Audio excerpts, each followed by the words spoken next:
नमस्ते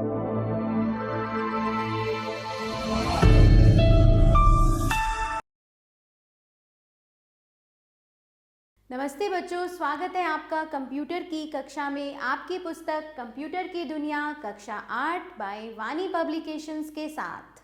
शुरू करते हैं बच्चों पाठ संख्या 6 और पाठ संख्या 6 का नाम है adobe page maker. Page maker एक डेस्कटॉप पब्लिशिंग सॉफ्टवेयर है जिसका प्रयोग आमतौर पर अखबार, बुक इत्यादि को बनाने के लिए किया जाता है।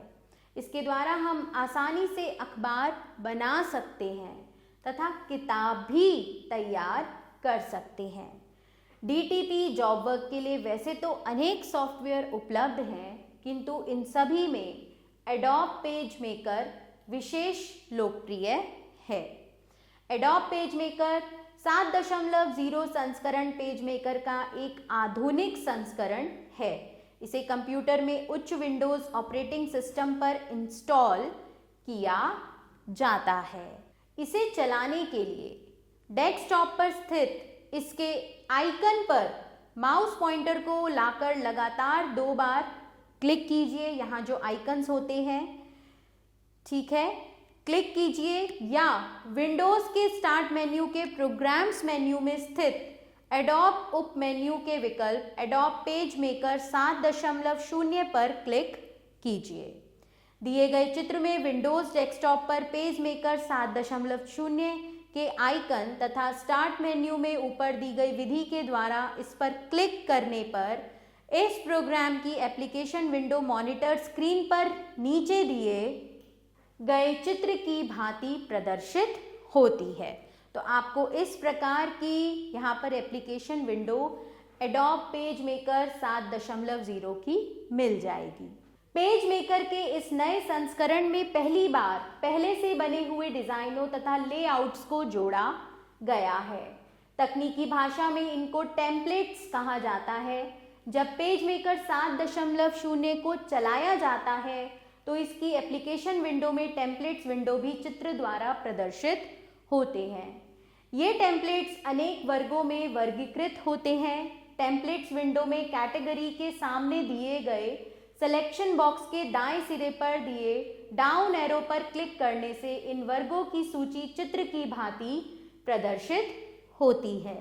इनमें से इच्छित वर्ग को चुनने पर उससे संबंधित टेम्पलेट फाइलें इसके नीचे थंबनेल्स के रूप में प्रदर्शित होती हैं। पेज मेकर 7.0 की एप्लीकेशन विंडो। दिए गए चित्र में से यदि टेम्पलेट्स विंडो दिया जाए तो पेज मेकर की एप्लीकेशन विंडो को निम्नलिखित भागों में विभाजित किया जाता है। तो आप चित्र देख सकते हैं यहाँ पर। तो सबसे पहले है टाइटल बार। विंडोज के वातावरण में कार्य करने वाले अन्य एप्लीकेशन सॉफ्टवेयर की भांति पेज मेकर की एप्लीकेशन विंडो में सबसे ऊपर टाइटल बार प्रदर्शित होता है।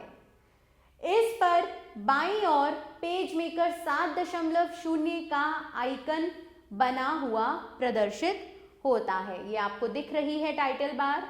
उसके बाद इस प्रोग्राम का नाम एडोब पेज मेकर 7.0 लिखा हुआ प्रदर्शित होता है तथा दाईं ओर 3 बटन मिनिमाइज, मैक्सिमाइज और रीस्टोर दिए होते हैं। ये रहे यहाँ पर, ठीक है। चलिए आगे चलें। टाइटल बार पर दिए गए आइकन को कंट्रोल मेन्यू भी कहा जाता है। इस पर क्लिक करने से मॉनिटर स्क्रीन पर विभिन्न विकल्प प्रदर्शित होते हैं। इसके रीस्टोर विकल्प का प्रयोग पेज मेकर की एप्लीकेशन विंडो पूरी विंडो पर ना प्रदर्शित करके उससे छोटे आकार में प्रदर्शित करने के लिए किया जाता है। मूव विकल्प का प्रयोग पेज मेकर की विंडो मॉनिटर स्क्रीन पर इसके स्थान से किसी अन्य स्थान पर विस्थापित करने के लिए किया जाता है। मूव विकल्प का हम प्रयोग तब करते हैं जब हम किसी एक स्थान से दूसरे स्थान पर पेज को ले जाना चाहते हैं। साइज विकल्प का प्रयोग इसके आकार में परिवर्तन करने के लिए किया जाता है। मिनिमाइज विकल्प का प्रयोग पेज मेकर की विंडो को पूरी मॉनिटर स्क्रीन पर प्रदर्शित करने के लिए किया जाता है। कंट्रोल मेन्यू के दूसरे भाग में दिए गए दूसरे क्लोज विकल्प का प्रयोग पेज मेकर की एप्लीकेशन विंडो को बंद करने के लिए किया जाता है। इस मेन्यू के अंत में दिए गए क्लिपबोर्ड का प्रयोग विंडोज के क्लिपबोर्ड पर कॉपी किए गए ऑब्जेक्ट के बारे में जानकारी प्राप्त करने के लिए किया जाता है। क्लिपबोर्ड का प्रयोग हम करते हैं कि हम विंडोज़ के क्लिपबोर्ड पर जो भी ऑब्जेक्ट हमने कॉपी किया है उसके बारे में जानकारी प्राप्त कर सकें। फिर आते हैं हम मेन्यू बार पर। टाइटल बार के नीचे मेन्यू बार प्रदर्शित होता है, ठीक टाइटल बार के नीचे। इस मेन्यू बार पर 9 पुल डाउन मेन्यूज प्रदर्शित होते हैं। इन मेन्यूज के अंतर्गत पेज मेकर में किए जाने वाले विभिन्न कार्यों से संबंधित कमांड्स विकल्पों के रूप में दी होती हैं।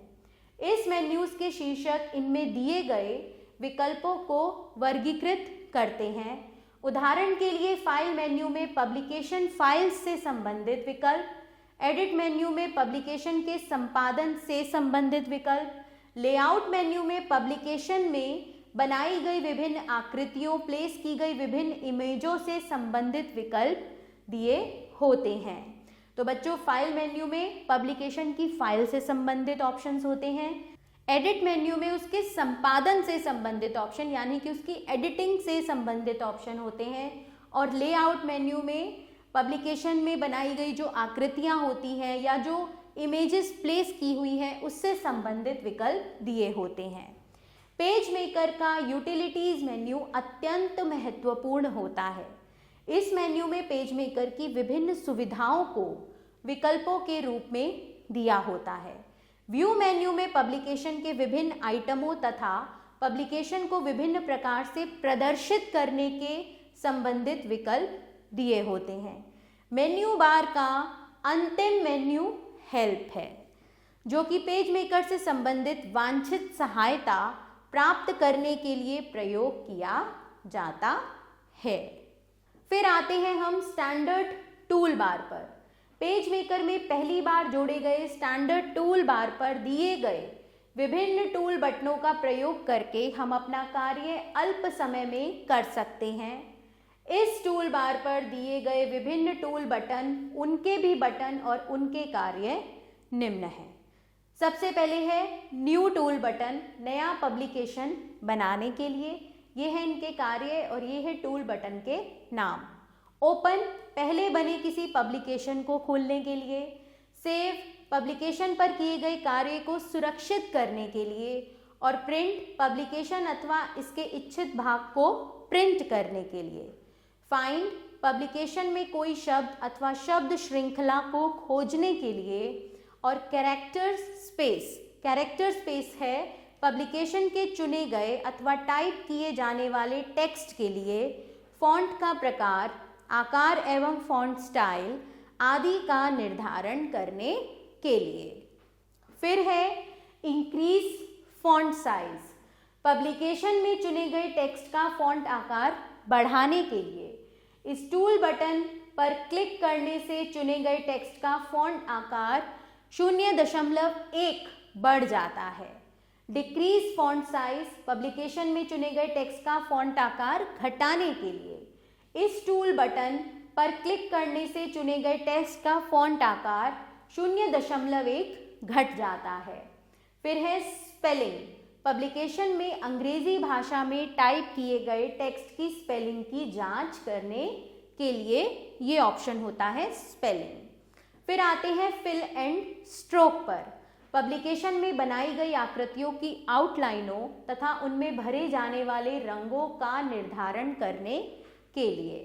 पैराग्राफ स्पेस, पब्लिकेशन के पैराग्राफों के लिए इंडेंट, पैराग्राफ से पहले और बाद में रेखाएं प्रयोग करने आदि का निर्धारण करने के लिए। इंडेंट या टैब्स, पब्लिकेशन के लेफ्ट इंडेंट को बढ़ाने के लिए।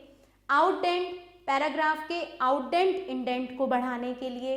इंसर्ट पेजेस, पब्लिकेशन में पृष्ठों को शामिल करने के लिए। रिमूव पेजेस, पब्लिकेशन में अनावश्यक एवं अनुपयोगी पृष्ठों को मिटाने के लिए। फ्रेम ऑप्शन, फ्रेमों को निर्धारित करने के लिए।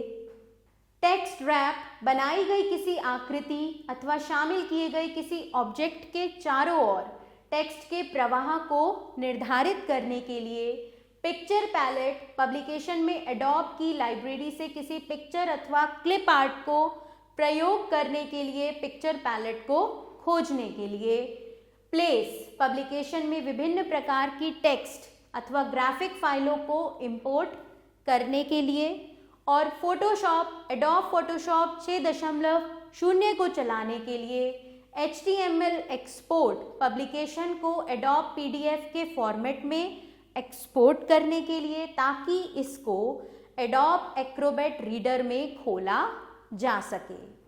जूम इन पब्लिकेशन को मॉनिटर स्क्रीन पर बड़े आकार में प्रदर्शित करने के लिए। जूम आउट पब्लिकेशन को मॉनिटर स्क्रीन पर छोटे आकार में प्रदर्शित करने के लिए। एक्चुअल साइज पब्लिकेशन को मॉनिटर स्क्रीन पर वास्तविक आकार में प्रदर्शित करने के लिए। और फिट इन विंडो पब्लिकेशन के पूरे पृष्ठ को पेज मेकर की एप्लीकेशन विंडो में प्रदर्शित करने के लिए। और फिर है हेल्प पेज मेकर में हेल्प प्रोग्राम के लिए। उसके बाद आते हैं बच्चों टूल बॉक्स। अब टूल बॉक्स क्या है? पेज मेकर की एप्लीकेशन विंडो में बाईं ओर एक बॉक्स प्रदर्शित होता है जिस पर 14 टूल दिए होते हैं। इन टूल्स का प्रयोग पेज मेकर में यहाँ पर आप देख सकते हैं टेक्स्ट को टाइप करने, उसका संपादन करने, ऑब्जेक्टों को चुनने, उनको किसी कोण पर घुमाने, ग्राफिक को क्रॉप करने, रेखाएं तथा विभिन्न प्रकार की आकृतियां बनाने तथा पृष्ठ को खिसकाने आदि के लिए, क्रिया रेखाएं तथा विभिन्न प्रकार की आकृतियां बनाने आदि के लिए किया जाता है। इन टूलों का प्रयोग करने के लिए इनको चुनना होता है। इनको चुनने पर माउस पॉइंटर की आकृति परिवर्तित हो जाती है। फिर आते हैं हम पॉइंटर टूल पर। पॉइंटर टूल का प्रयोग पब्लिकेशन में ऑब्जेक्ट्स अर्थात टेक्स्ट ब्लॉक्स, विभिन्न आकृतियों तथा ग्राफिक्स आदि को चुनने और खिसकाने के लिए किया जाता है। इस टूल को चुनने का कार्य कीबोर्ड पर शिफ्ट कुंजी तथा फंक्शन कुंजी F1 को एक साथ दबाकर भी किया जाता है। रोटेटिंग टूल, इस टूल का प्रयोग पब्लिकेशन में ऑब्जेक्ट्स अर्थात ब्लॉकों, विभिन्न आकृतियों तथा ग्राफिक्स आदि को इच्छित कोण पर घुमाने के लिए किया जाता है। इस टूल को चुनने का कार्य कीबोर्ड पर शिफ्ट कुंजी तथा फंक्शन कुंजी F2 को एक साथ दबाकर भी किया जाता है। लाइन टूल देखें, इसका प्रयोग पब्लिकेशन में रेखाएं बनाने के लिए किया जाता है। इसका नाम इसलिए है लाइन टूल। ये रेखाएं किसी भी कोण में बनाई जा सकती हैं। इस टूल को चुनने का कार्य कीबोर्ड पर शिफ्ट कुंजी तथा फंक्शन कुंजी F3 को एक साथ दबाकर भी किया जाता है। फिर है रेक्टेंगल टूल। इस टूल का प्रयोग पब्लिकेशन में वर्ग एवं आयत बनाने के लिए किया जाता है। इस टूल को चुनने का कार्य कीबोर्ड पर शिफ्ट कुंजी F3 तथा फंक्शन कुंजी को एक साथ दबाकर भी किया जाता है। इस टूल पर माउस पॉइंटर को लाकर माउस के बाएं बटन को लाकर 2 बार क्लिक करके आयत तथा वर्ग के कोनों को गोलाकार किया जाता है। फिर है एलिप्स टूल। इस टूल का प्रयोग पब्लिकेशन में वृत्त एवं दीर्घवृत्त बनाने के लिए किया जाता है। इस टूल को चुनने का कार्य कीबोर्ड पर शिफ्ट कुंजी तथा फंक्शन कुंजी F4 को एक साथ दबाकर भी किया जाता है। इस टूल पर माउस पॉइंटर को लाकर माउस के बाएं बटन को लाकर 2 बार क्लिक करके किसी आकृति की आउटलाइन तथा उसमें भरे जाने वाले रंग का निर्धारण करने हेतु मॉनिटर की स्क्रीन पर fill and stroke dialog box प्रदर्शित होता है। फिर आते हैं हम पॉलीगन टूल पर। इसका प्रयोग पब्लिकेशन में बहुभुज बनाने के लिए किया जाता है। इस टूल को चुनने का कार्य कीबोर्ड पर कुंजी तथा फंक्शन कुंजी F5 को एक साथ दबाकर भी किया जाता है। हैंड टूल, इसका प्रयोग पब्लिकेशन में पृष्ठ को इच्छित दिशा में खिसकाने के लिए किया जाता है। इस टूल को चुनने का कार्य कीबोर्ड पर शिफ्ट कुंजी तथा फंक्शन कुंजी F7 को एक साथ दबाकर भी किया जाता है। कीबोर्ड पर ऑल्ट कुंजी, F7 कुंजी तथा फंक्शन कुंजी F7 तीनों को एक साथ दबाकर इस टूल से किए जाने वाले कार्य को इस टूल को चुने बिना ही किया जा सकता है। इन तीनों कीज को जब हम दबाएंगे तो हमें इस टूल को चुनने की आवश्यकता भी नहीं है, यह कार्य हो जाएगा कि पृष्ठ इच्छित दिशा में खिसक जाएगा। फिर आते हैं हम टेक्स्ट टूल पर। इस टूल का प्रयोग पब्लिकेशन में टेक्स्ट को टाइप तथा संपादित करने के लिए किया जाता है। इस टूल को चुनने का कार्य कीबोर्ड पर ऑल्ट शिफ्ट कुंजी तथा फंक्शन कुंजी F1 तीनों को एक साथ दबाकर भी किया जा सकता है। अब हम आते हैं क्रॉपिंग टूल पर। इस टूल का प्रयोग भी प्लेस की गई इमेजों की छटाई यानी कि क्रॉपिंग करने के लिए किया जाता है। इस टूल को चुनने का कार्य कीबोर्ड पर ऑल्ट कुंजी, शिफ्ट कुंजी तथा फंक्शन कुंजी F2 तीनों को एक साथ दबाकर भी किया जा सकता है। फिर आते हैं कॉन्स्ट्रेंड लाइन टूल। इस टूल का प्रयोग भी पब्लिकेशन में रेखाएं बनाने के लिए किया जाता है, परंतु ये रेखाएं न्यूनतम 45 डिग्री के कोण में ही बनाई जा सकती हैं। इस टूल को चुनने का कार्य कीबोर्ड पर ऑल्ट कुंजी, शिफ्ट कुंजी तथा फंक्शन कुंजी F3 तीनों को एक साथ दबाकर भी किया जा सकता है। इस टूल पर माउस पॉइंटर लाकर माउस के बाएं बटन को लगातार 2 बार क्लिक करते हैं। रेखा के इच्छित प्रकार एवं मोटाई का निर्धारण करने हेतु मॉनिटर स्क्रीन पर कस्टम स्ट्रोक डायलॉग बॉक्स प्रदर्शित होता है। फिर आते हैं रेक्टेंगल फ्रेम टूल पर। इसका प्रयोग पब्लिकेशन में आयत अथवा वर्ग के आकार फ्रेम को बनाने के लिए किया जाता है। इस टूल को चुनने का कार्य कीबोर्ड पर ऑल्ट कुंजी, शिफ्ट कुंजी तथा फंक्शन कुंजी F4 तीनों को एक साथ दबाकर भी किया जा सकता है। अब देखते हैं बच्चों पाठ से जुड़े कुछ अविस्मरणीय तथ्य। एडोब पेज मेकर 7.0 संस्करण पेज मेकर का एक आधुनिक संस्करण है। टाइटल बार पर दिए गए आइकन को कंट्रोल मेन्यू भी कहा जाता है।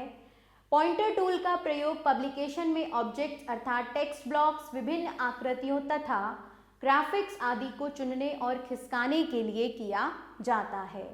पॉलीगन टूल का प्रयोग पब्लिकेशन में बहुभुज बनाने के लिए किया जाता है। तो आइए बच्चों करके सीखें बहुविकल्पीय प्रश्न। सही उत्तर पर सही का चिन्ह लगाइए।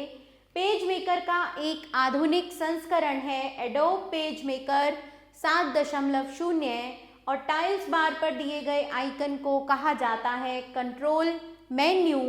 टेक्स्ट टूल के लिए शॉर्टकट कुंजियां हैं alt plus shift plus F1 और टाइटल बार पर दिए गए आइकन को कहते हैं कंट्रोल मेन्यू। रिक्त स्थान भरिए। लाइन टूल का प्रयोग पब्लिकेशन में रेखाएं बनाने के लिए किया जाता है। टूल बॉक्स में 14 प्रकार के टूल्स होते हैं और पेज मेकर एक डेस्कटॉप पब्लिशिंग सॉफ्टवेयर है।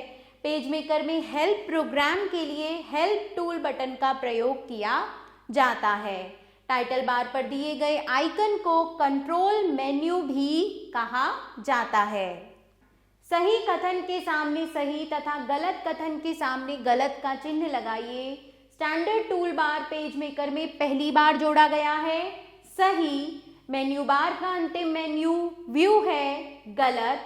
पेज मेकर का प्रयोग फोटो बनाने के लिए किया जाता है, गलत। पेज मेकर 7.0 पेज मेकर का नवीन संस्करण है, सही। और टूल बॉक्स में 10 टूल्स होते हैं, गलत। निम्नलिखित प्रश्नों के उत्तर लिखिए। मैं आपके लिए बच्चों यहाँ प्रश्न पढ़ रही हूँ। आपने पाठ का अच्छे से अध्ययन करके इन प्रश्नों के उत्तर पाठ के आधार पर स्वयं देने हैं। कोरल एडोब पेज मेकर क्या है? रोटेटिंग टूल का प्रयोग बताइए। क्रॉपिंग टूल का प्रयोग लिखिए। Title bar page maker application window में कहाँ प्रदर्शित होता है? और पब्लिकेशन में पृष्ठों को शामिल करने के लिए किस टूल बटन का प्रयोग किया जाता है। मेन्यू बार पर कितने पुल डाउन मेन्यूज प्रदर्शित होते हैं और लाइन टूल के लिए किस शॉर्टकट कुंजी का प्रयोग किया जाता है। आगे चलेंगे, क्रियाकलाप है यहाँ पर आपके लिए। पेज मेकर 7.0 शुरू कीजिए और टाइटल बार पर उपस्थित कंट्रोल मेन्यू, मिनिमाइज, मैक्सिमाइज और रीस्टोर बटनों का प्रयोग कीजिए। स्टैंडर्ड टूल बार पर दिए गए विभिन्न टूल बार बटनों का प्रयोग कीजिए। तो ये क्रियाकलाप करेंगे तो आपको पता चलेगा बच्चों कि किस तरह से पेज मेकर पर काम किया जाता है। इसी के साथ यह पाठ यहाँ समाप्त होता है। आभार बच्चों, मिलते हैं नए पाठ के साथ।